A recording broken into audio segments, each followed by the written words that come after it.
Well, hi folks, and welcome back to the epilogue for my play-by-email game of Strategic Command versus the Taxman. Now, unfortunately, as you'll see, when I resign this game, the listing of the game here in the play-by-email interface actually grays out, so I could no longer go into it. And normally after a game you should be able to, from my understanding anyway, that the fog of war is lifted and that you can at least go into the game, and you can therefore see not only your units and research and diplomacy positions as you would normally see, but you would also see all of those for your opponent. So it allows you, I believed, to at least be able to go in once at the end of a play-by-email game to do that. Now, unfortunately, that's not the case. So what I've done in conjunction with Taxman, and many thanks to Taxman for his help here, he put together some screenshots. So what I'm going to do is I'm going to review the Allied position utilizing the fantastic screenshots that Taxman provided. So we're going to go through, in addition to that, the decision events that Taxman made. Taxman has provided me with a full listing of those, and also a listing of all of the purchases, his investment in diplomacy, and also his investment in research. So we'll go through those. I'll put timestamps in the video description below in case you want to jump to particular sections of this epilogue. Anyway, without further ado, let's start reviewing the maps. So let's first of all start off here down in the south of England. And as we can see, his air power here. Now he's got two tactical bombers. I think, is that a strategic bomber? I believe. And he's got two fighter units here. Now, what Taxman told me was he did actually have three fighter units here, and he has just very recently moved one of those down to Egypt. So we'll see that down there. So we did have three fighter units, and each one of those fighter units had been upgraded to advanced aircraft level 2. And that's partly why I had so much trouble down here with his fighters doing so much damage against mine, which was exacerbated by the fact I didn't have my fighters connected to an HQ. Now that certainly evened up once the HQ was connected though. Now what's interesting here is that Taxman told me he kept moving these units around to try and give me the impression that he had a much larger air force up here than he actually did. And I must say, he completely hoodwinked me. I really believed he had far more air units here than he actually does. So well done, Taxman. That was a really good ruse. He's also got a reasonable number of, infantry units down here. He's got an army in London. He's got 4 corps here along the southeastern coast, and he's got a couple of corps down here as well on the southwestern side, one of those being a Canadian unit. Now the key thing here is that he has placed these in towns. He gets defensive bonuses in those towns, and also it makes it much harder for me to get a supply source if I was to land in the UK, and I would really need to try and take a town to at least start trying to get some supply from it. So he's made it very hard for me to do that. And obviously you really need, the key thing is to get a port so that you can do ordinary transport of units across port to port, which is much, much cheaper and quicker than using amphibious vehicles, because amphibious vehicles, you have to plop them into the water on one turn, spend a lot on MPPs in the process of doing so, and you have to wait until the next turn before you can transport them across. You don't have to do that waiting one turn with ordinary transports. Now, I think that's about it I want to say over here. So yeah, this would not have been impossible to at least get a foothold, to get a bridgehead going. It wouldn't have been impossible maybe even to take Portsmouth. But with his air power up here, he could easily have pulled some additional air power back. Plus he's got all of his aircraft carriers in the region. I think this would have been a tough, if not almost impossible task to take. Certainly, unless the Royal Navy and the aircraft carriers have been dealt with. I would really have also needed to have won the Battle of Britain, to have taken out the Royal Air Force here. And yeah, I don't think that would necessarily have been an impossible task, but I left it way too late before I even started thinking about doing that. What's interesting is he's got this naval grouping over here, this naval fleet. One thing Taxman commented was that he didn't actually know if these motor torpedo boats were actually close enough to do a sortie into the English Channel and get away again or not. So he wasn't actually 100% sure about that. He also did have a few destroyers down here as well, but he moved those up into the North Sea, or certainly up into the north of the Irish Sea, once he realized I was going for an attack up there. So let's just move on up. We'll move on up England. You can see, obviously, reasonably so, the rest of England is completely empty. And yeah, so he's got an enormous amount of naval units up here around Scotland. So he's got these two battleships here, which I had managed to do some damage to. Now, they would have been very expensive to reinforce, and he doesn't get a lot of MPPs each turn. It's in the sort of 300 plus region, and they would have been quite expensive to reinforce. So at what point he would have been able to reinforce those, I don't know. And a war of attrition in the sea may have paid dividends if I hadn't made such a foolish move up here and thrown away my capital ships in the way that I did. Yeah, look at the units up here. He has got so many destroyers. He's got a few Canadian units up here, a few Canadian destroyers, and he's also got the Polish destroyer up here as well. So yeah, very significant. Yeah, and apparently this maritime bomber, this Canadian maritime bomber, he moved across. He also, for a short period, had this down in North Africa, I believe he said, just to do some work down there. And then he brought it back to Scotland again to help. And he moved it. He also, I think he brought it back actually to England, and he then moved it up into Scotland. Once again, he realized I was going for an attack up here. Okay, so let's just take a brief look out into the Atlantic, because Taxman did show me that he has one tank unit that was heading to Egypt around the Horn of Africa. And this is on an ordinary transport that he's sending across here. But looking at the position of this, it would have taken still quite a few turns before he would have actually got that into a position that he could have landed that transport. And talking about Egypt, let's head on over there right now. Okay, so over in Egypt, yeah, we had a good conversation about Egypt. One key thing here is obviously Malta was severely hindering my supply. And although my supply levels along my front line were shown as going to be a level of 5, Taxman said that when he had a look at my armored unit here before he attacked it, it was down at a supply level of 2. Now, unfortunately, as I said earlier, I can't reopen this scenario, so I can't go back in and inspect what was going on. But I'm either thinking that Malta hindered supply back at the town I was using to supply the German HQ that was then daisy chained to supply the Italian HQ, or there was something else going on. And I think, again, this is a real issue with the game, is being able to understand supply well. And it's not explained well in the manual at all. There are bits missing from the manual. And there's some good discussions online. But again, I haven't found a good single source that really does cover supply in the game well. And I think that's a real Achilles heel with the documentation for it. Because supply is absolutely critical for success in the game. And obviously it was an Achilles heel in my approach here. Now, I could have been more cautious, that's for sure. Because one thing Taxman was telling me was that he was gradually retreating his units back, and he was slowly leapfrogging them back towards the fortifications here. So if I had just been a little bit more cautious and in terms of my approach forward, if I hadn't pushed my armor so quickly forward, I might have been a little bit better off. It would have also meant that once I'd taken Sidi Barani here, I could have at least paused and allowed the supply level of Sidi Barani to gradually creep up. They come up, I believe, 1 level per turn. And that would have allowed Sidi Barani to start providing some supply to my units and my HQs. Well, certainly to my HQs, because the HQs would then have boosted that up.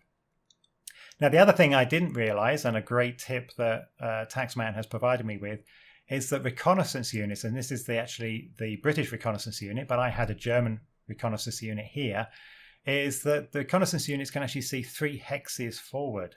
Now, I didn't realize that, and so what he had recommended I should have done was to actually maybe move my reconnaissance forward a little bit first of all, paused it, had a look to see what the reconnaissance unit could see, maybe move it 1 more further forward, and once I'd kind of been able to see quite clearly what he had on his front line, then move the reconnaissance back and then move my units up. That would have avoided the surprise losses my armor took when I moved it into this hex on the turn prior to, the devastating attacks that he put onto my army unit here. Because as he said, not only did I take surprise here and take losses, but I then did another attack and took further losses in that other attack. So all in all, not a sensible approach. So low supply, getting caught by surprise and taking losses associated with it, both of those factors were significant reasons why I lost that unit. Now, as you can see here, his units, he doesn't actually have that greater number of units. And I really think if I had overcome the supply issues and I had more experience and I used my reconnaissance, maybe used my air power a bit more effectively, I think I could have had a good chance of moving forward through here. Now, his air power, he brought down the extra fighter units I mentioned earlier. He brought one down from the UK. Now, these are both advanced aircraft level 2. So I would have at least have wanted to have had my fighter down here as being advanced aircraft level 2. And I do believe Taxman suggested that that the consensus tends to be in the Matrix forums, those discussing this game, that you do tend to need to bring at least a few more German units down here. Now, I don't know the details of that. He suggested having a good look on those forums, so I suggest that you do the same if you want to check that out. The other thing really to solve supply down here or greatly reduce the issues with supply down here is to take out Malta. And Taxman says it's actually not that difficult to take out. Again, there are various approaches discussed on the Matrix forums for Strategic Command. And one of those approaches is to bring the German tactical bombers down here and get them upgraded to ground attack level 2, because at ground attack level 2, apparently, this is something I didn't know, those tactical bombers then have de-entrenchment capabilities. So that greatly improves their ability to firstly de-entrench this anti-aircraft unit, and being at level 2, they'll do more damage to it. The other thing is you can also bring the capital ships up here and bombard Malta, and that will reduce the supply level that this unit receives. Now, you've obviously got to be careful because of the Royal Navy down here, but I think the bombardment from some naval units, and you can blockade also these ports to assist in that. But again, you've got to be cautious about what's going on with the Royal Navy. But the air power, in conjunction with a little bit of the capital ship action, should be sufficient to destroy this. Now, you also should bring down a German paratroop unit in conjunction with that air power. So once this anti-air unit has been destroyed, you can then drop your paratroopers on here and Malta is yours. Now, it sounds very easy, and I'm going to try some games and experiment with doing that. But that should greatly help with the supply level down here and the attack through Egypt. You can see also here, these are the naval units that he moved down through the Suez Canal into the Red Sea. Still a significant force down here. 2 battleships, 2 aircraft carriers, and 2 light cruisers. 1 severely damaged.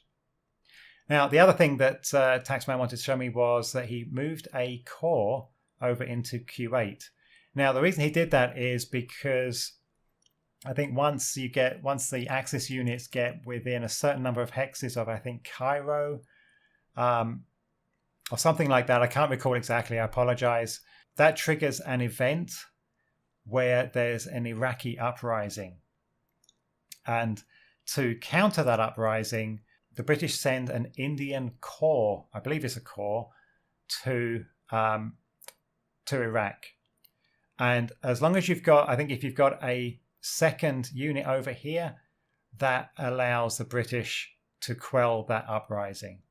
It's something like that. I do apologize for not really being 100% on the details. I haven't had time, unfortunately, to really look into that. But look up the decision event around this, and that certainly will go a long way to explaining why Taxman moved this corps into Q8. It was to assist in quelling the Iraqi uprising. So let's now move on we'll have a quick look at the USSR now. So I'm not going to go into too much detail here. Taxman was just gradually building up his Russian forces. But this is really just to give you an opportunity to see what units he had in what locations. So we'll just have a quick look down the Russian front here, and I'll just pause occasionally so you can see what he has. Now, one thing I hadn't realized with regards to the USSR in this game is that if the Axis doesn't actually attack the USSR and the USSR joins the war and attacks at the Axis before the Axis actually attack them, then the USSR actually gets a whole bunch of free units, and they are some pretty good quality units. And so it's very detrimental to allow the USSR to enter the war through normal mobilization methods. It's critical if you are playing the Axis that you actually attack the USSR before they fully mobilize. So yeah, as I say, there's nothing really significant to show here, just to let you see what the Taxman had at this stage in the game. So let's now move on to reviewing the decision events, and Taxman was diligently recording all of the decisions that he made in the game. So let's now briefly go through each one of those.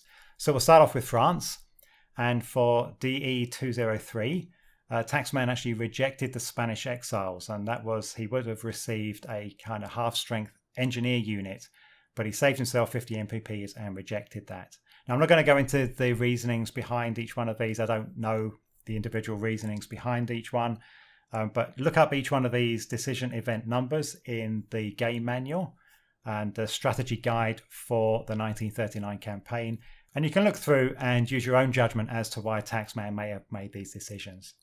Anyway, for the next one, decision event 202, Taxman banned the Communist Party in France, and then decision event 204, he rejected the expedition to Finland, which saved him 150 MPP. And that only actually had a 50% chance of being, I think, fully successful of withstanding the USSR onslaught. Now, moving on to the UK's decision events, Taxman obviously deployed the BEF in France. And then on to decision event 124, he demanded the Irish ports and took Waterford and Cork. Now, that had the impact of actually moving the USA away from the Allies by 4 to 6%. And then decision event 109, he formed the first Polish Corps, so we got a Polish unit there. And decision event 126, he launched Operation Fork, which was to occupy Iceland. And then decision event 111, he transformed the local defense volunteers to the Home Guard. And I believe that gives you some garrison units if certain events trigger, if Operation Sea Lion occurs. And I can't remember exactly what the triggering events are, but it allows additional garrison units to appear in the UK at some point. Now, this next one is decision event 107. He rushed Australian and New Zealand forces to Egypt, and I believe that's a couple of units that he got additionally down there.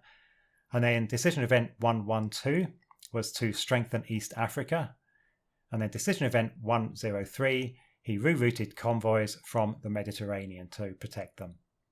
And then the next one, decision event 101, he accepted the bases for destroyers agreement. So he gave up some oil bases in the Caribbean, and he got a whole bunch of additional destroyers for taking that decision.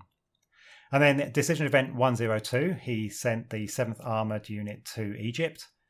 And decision event 100, he supported the Free French, as we saw throughout the game on my side. And then decision event 118, he launched Operation Catapult. And then decision event 119, he launched Operation Menace. And Operation Menace failed. There is, I think, a 20% chance of success of that. And unfortunately for Taxman, that did fail. And then decision event 125, he chose not to occupy the Irish port of Limerick.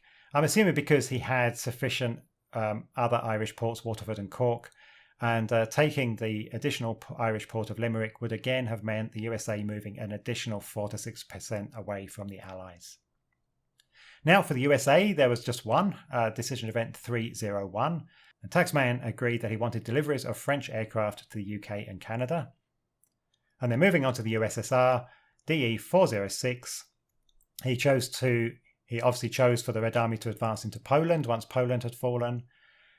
Decision event 412, he rejected the revised Borders and Friendship Treaty, and we saw that, so I unfortunately did not get the additional land that I had hoped for.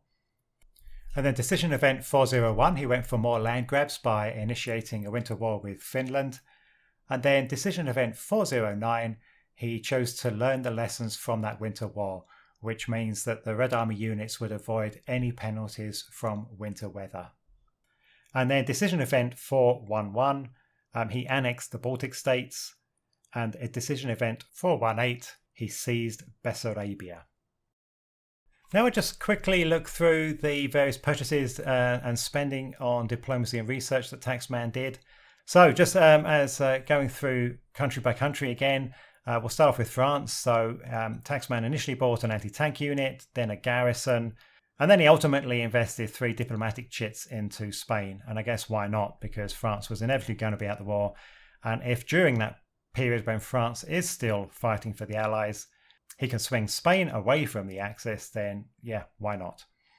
Okay, moving on to the UK. He's saying here this is an approximate order, but he knows that the engineer unit was first. So he purchased an engineer unit. He did some advanced air research, as we saw, very effective with his fighters. He bought another fighter unit, then an HQ, did some anti-aircraft research, some anti-submarine warfare research. He bought 2 motor torpedo boats. He invested in infantry warfare and a second chit in anti-submarine warfare. He then purchased an anti-aircraft unit and another motor torpedo boat. He bought 2 garrison units for Egypt. Then he, over a period of time, bought 3 corps. He then invested in spying and intelligence level 2 research. Purchased a tank unit in November 1940. Then he replaced Gort with Monty on the HQ side.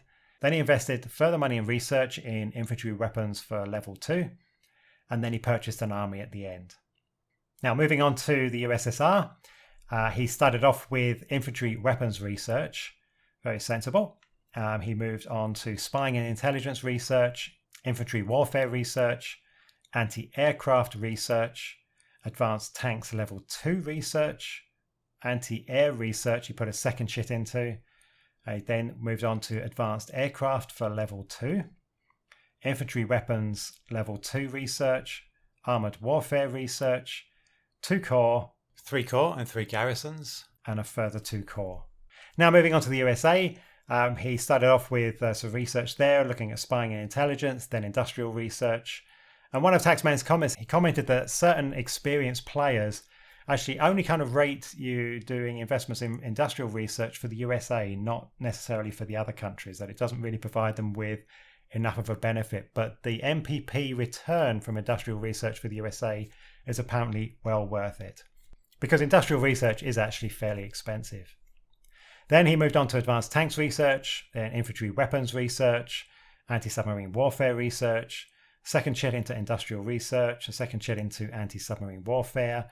Then he went into advanced aircraft level 2, aerial warfare research, infantry warfare research, spying and intelligence level 2 research, naval warfare research, a lot of research for the USA. And then he purchased a light aircraft carrier, and then he moved on to a second chit for industrial research. So let's just move on and we'll have a look at the final screens for Taxman's production queue and for his research. So here we can see the production table for the UK. Now, as Taxman points out, the Canadian units were actually freebies. So here we can see the army that he purchased that was going to come through in August. So not a great deal coming through for the British, really. Next up, we have the production table for the USA. And again, all units were freebies except for the light cruiser. So all of the other units were already in the production queue. So some air units, an HQ, and an aircraft carrier towards the end of December. And so he purchased that additional light aircraft carrier here, coming through in September 41. And finally, for Russia, all of these units were freebies apart from the infantry corps. So that's I presume all 4 of these infantry corps here. Now let's move on to research. Now I'm not going to go through this in any detail. I'm just going to kind of put them up here, let you have a look over them so you can see the final position of Taxman's research. Now this is for the UK, and interesting thing here, he was rapidly coming towards the end of getting anti-submarine warfare level 2. Moving on to the USA, and as we saw earlier, he's got a lot of ongoing research and he was investing heavily in research for the US.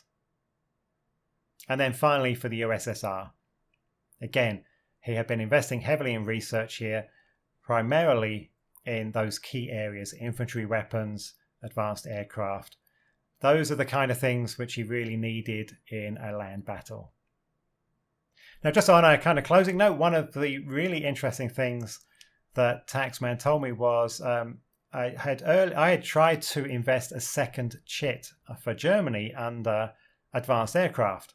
What Taxman advised me is that I think he thought that the majority, if not all of the top research levels here on the top left, you can't invest more than one chit in them. Now, wasn't actually sure how far down this list that went, but that you're not allowed to. But those that you are allowed to invest a second chit in, he was telling me that when you have a single chit invested, the rate of advancement of research in an area is around 2 to 7%. And on average, it's somewhere between 4.5 to 5. It's just below 5 normally on average. If you invest a second chit in an item, if you're eligible, then it actually exceeds doubling those rates of advancement. So it goes from 2 to 7 up to 5 to 15. And once a research level has exceeded 45%, remember that you can get research breakthroughs occurring. And the chances of that occurring if you have one chit invested is 5%. But if you have a second chit invested in a research item, then the chance of a breakthrough increases to 10%. And that can also be increased by investments in spying and intelligence. And the more spying and intelligence you have, the more chance of that breakthrough occurring. That 5 to 10% increases, I think, by 1% per level here. Another really cool thing that Taxman told me that I didn't know was if you have invested 2 chits in a research item, then when that research item reaches fruition and it either has a breakthrough or comes to completion, then it restarts again, but with 1 chit invested. So that second chit you invested is actually not only speeds up this particular progress for the level you're going for here, but actually then gets reinvested and starts the next level of progress research for you. And you have the opportunity at that time to actually de-invest that chit that's been rolled over and get 50% of it back. So investing 2 chits in an item is nowhere near as onerous as I thought it might be, because I kind of thought that if you're investing 175 and you invest another 175, are you effectively just spending that 175 to double the speed? But no, you get a lot more back than that. You get the rollover of the 175 into the level after the one you're going for at that time, and you also have the opportunity to claim half of it back. So that's actually fantastic to know and really useful. And certainly something I will try and take advantage of in my future games. Okay, and one final thing I just want to mention is you may have noticed when I was playing the game, I was using the user interface icons down here for doing upgrading and reinforcing of units, etc. Now, I'm actually going to change that. I'm going to actually be using in the future the right-click menu system. And there's a reason for that, and Taxman pointed that out to me in it. So I'm just going to show the reason for that to you right now. So let's just switch over to using the right-click action menu. So we'll go to settings up here, go to advanced, and I'm going to turn on this option here, the right-click unit action menu. So we'll left-click on that, choose OK, OK. And now when I hover over any of the terrain items here, what I now can do is I can right click on one of them and select properties. And what this does is it gives you the defense bonuses for the terrain that you have just right clicked on. So this is really useful information to be able to access, and you can't get access to this information, this screen, if you don't have the right click action menu turned on. And so as we can see here for mountains, you've got some fairly significant defense bonuses, and obviously it's very high defense bonus against tanks. Let's go somewhere over here. Let's right click on this field and we'll go to properties there. And you can see there are far fewer defense bonuses for fields, but there is a defense bonus against soft units, so just a defense bonus of 1. So this is really, really useful. And if we say just go to another one here on forests, and you can see with forests that they provide a kind of nominal increase in defense bonuses over clear terrain.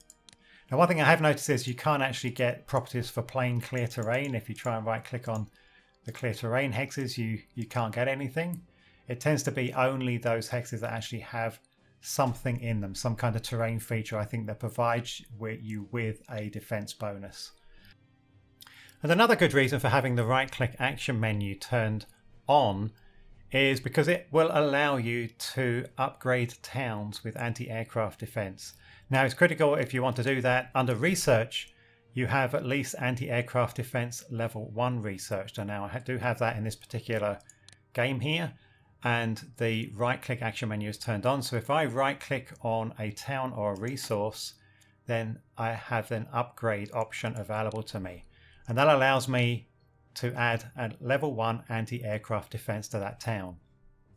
And as you can see there, next to the resource value, you now have an anti-aircraft defense upgrade value shown. Now, unfortunately, if you have the right-click unit action menu turned off, I've just turned it off there. Let's go to another one of the resources. Let's go to this mine over here. And if I right-click on that mine, no menu comes up, obviously, because I've disabled that feature. If I left-click on the mine and select it, there's nothing in the user interface that will allow me to actually upgrade that with anti-aircraft defense. Now, if I go back to the right-click action menu and turn that back on, and now I right-click on Essen, you can see the upgrade option is available there. So 2 very good reasons for having the right-click action menu turned on. Anyway, I think that's about everything I wanted to cover here. I didn't want to go into too much detail. Not that I really have the understanding of the game yet to go into too much detail. I did have a good hour's conversation on the telephone with Taxman, and many thanks to Taxman for that.